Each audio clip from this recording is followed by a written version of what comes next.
கிரிக்கெட்டை பொறுத்த வரைக்கும் இந்தியா வந்து இன்னைக்கு எவ்வளோ பெரிய வந்து ஒரு ஜாம்பவானா இருக்குது. வேர்ல்டு கிரிக்கெட்லேயே வந்துட்டு ஒரு நம்பர் 1 ஸ்பாட்டை எப்படி பிடிச்சிருக்கு.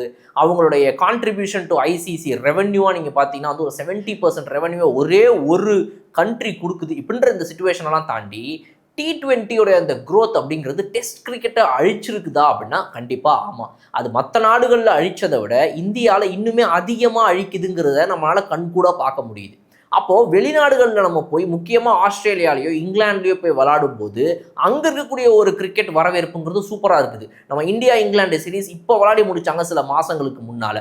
அப்போ அது இங்கிலாண்டில் நடந்தப்ப ஓவல் மைதானத்தில், லார்ட்ஸ் மைதானத்தில், நாட்டிங்கமில், பர்மிங்கம்லன்னு சொல்லி அந்தந்த ஊருக்குன்னு அவங்க ஒரு 5 ஊரை செட் பண்ணிச்சு. இந்த 5 ஊரில் தான் எவன் வந்தாலும் விளாடணும்னு வச்சுருக்கிறாங்க. இதை தாண்டி எங்கள்கிட்ட வேறு கிரவுண்டு கிடையாது.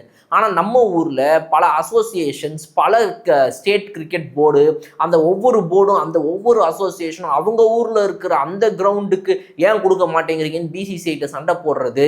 அப்புறம் சரி சரி இருங்க, இந்த வருஷம் உங்களுக்குலாம் ஓடி உங்களுக்கு T20 ரொம்ப நாள் ஆச்சா, இந்தாங்க உங்களுக்கு ஒரு டெஸ்ட் மேட்ச்னு ஒவ்வொரு ஊருக்கும் பிரித்து கொடுக்கணும். இல்லைன்னா அவங்க சப்போர்ட் பண்ண மாட்டாங்கன்ற ஒரு பெரிய ஸ்ட்ரக்சர் இருக்குது. இப்போ நாடாக பார்க்கும்போது எவ்வளோ பெரிய நாடு, இதில் எத்தனை கிரிக்கெட் அசோசியேஷன் இருக்குது, எத்தனை ஸ்டேட்டு, எத்தனை சிட்டிஸ், எத்தனை கிரவுண்டு, இது எல்லாமே ஒரு பெரிய பிரச்சனை நம்முடைய இந்தியாவை பொறுத்த வரைக்கும்.